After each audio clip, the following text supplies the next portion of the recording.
Bonjour à tous, nous poursuivons avec la 5e Mishnah du 2e Pérec.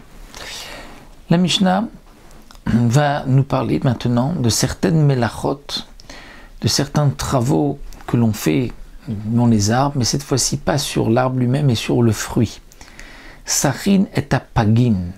On a le droit de sachin, c'est-à-dire d'enduire le fruit, pagin, c'est-à-dire qui n'a pas encore bien mûri. On a le droit de lui mettre de l'huile, de l'enduire quand il est encore attaché à l'arbre, afin qu'il puisse mûrir plus rapidement.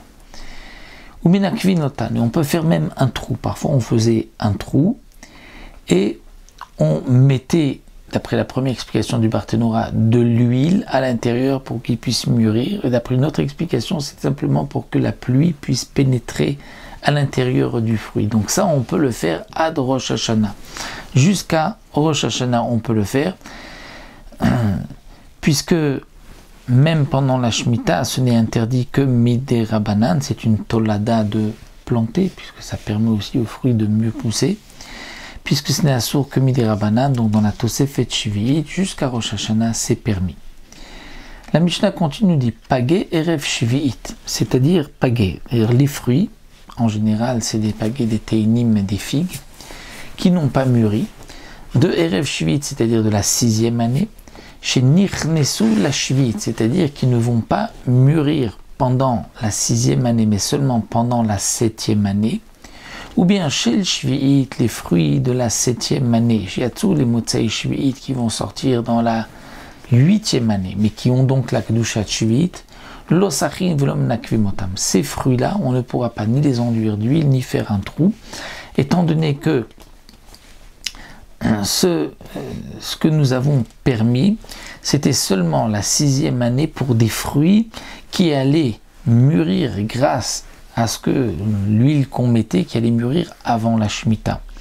Mais si ce sont des fruits qui ne vont mûrir que après la Shemitah, donc pendant la Shemitah, ou les fruits de la Shemitah qui vont mûrir après, là les Chachamim m'ont interdit. Pourquoi? Parce que ceci ressemble à une véritable melacha, et donc c'est pour cela que on n'a permis que si ça va nous permettre de manger le fruit pendant la 6e année. D'autres pensent, d'autres expliquent que c'est vrai qu'en mettant de l'huile, on va permettre aux fruits de mûrir et pendant la Shemitah. Mais c'est un peu maritain, c'est-à-dire que les gens vont dire, tiens, il a fait quelque chose pour les fruits de la Shemitah. Donc ça, c'est interdit. Donc ce que la Mishnah nous a permis, c'est les fruits de la 6e année qui vont mûrir grâce à cela. Pendant la 6e année, on a le droit de les enduire d'huile ou de faire un petit trou, mettre de l'huile ou que la pluie pénètre. Mais pour les fruits qui ne vont être prêts que dans la 7e année, ou les fruits de la 7e année qui sortent dans la 8e année, qui ont Kedushat Shvi'it, puisque comme nous le verrons, les fruits qui ont poussé dans la 7e année, même s'ils ont été cueillis dans la 8e année, ont Kedushat Shvi'it, la sainteté de la Shemitah, parce que ça dépend du moment du bourgeon, comme nous le verrons encore par la suite. Donc ça, dans ce cas-là, c'est interdit. Rabbi Yehuda Omer, Makom shenagul asur enan sachim mipnei she'avoda. Rabbi Yehuda dit, ça dépend. Dans les endroits où on a l'habitude, toutes les autres années, on a l'habitude d'enduire, de mettre de l'huile sur les fruits, ça on ne le fera pas la 6e année. Pourquoi? Mipnei she'avoda. Parce que c'est une avoda, c'est un travail. Donc même la 7e année, dans la 6e, dans la Tosefet Shvi'it, dans le rajout du mois de la Shemitah, on ne pourra pas le faire parce qu'on a l'habitude de le faire tous les ans. Mais comme dans un endroit où on n'a pas l'habitude, à ce moment-là, on pourra le faire parce que ce n'est pas, si on n'a pas l'habitude, on ne voit pas en cela une avoda, un travail, et les Chachamim ont permis. Malgré tout, Rabbi Yehuda est d'accord que même dans un endroit où ce n'est pas l'habitude, les fruits de la 7e année qui sortent dans la 8e année sont interdits.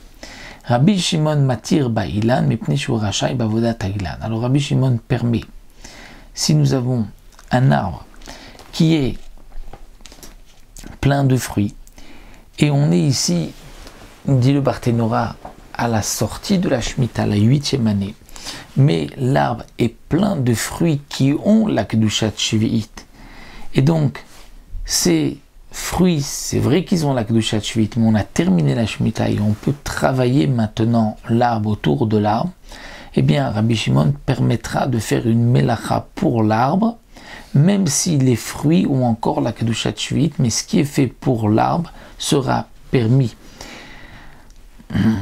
Pour Tanakama, comme le précisent les Mefarshim, eh bien ceci sera interdit. Pourquoi? Parce que étant donné que l'arbre porte en lui des fruits de la Shemitah, même si on a terminé la Shemitah, il restera une interdiction de travailler donc l'arbre pour le bien-être de l'arbre d'après Tanakama, mais Rabbi Shimon, comme nous l'avons vu, nous le permet.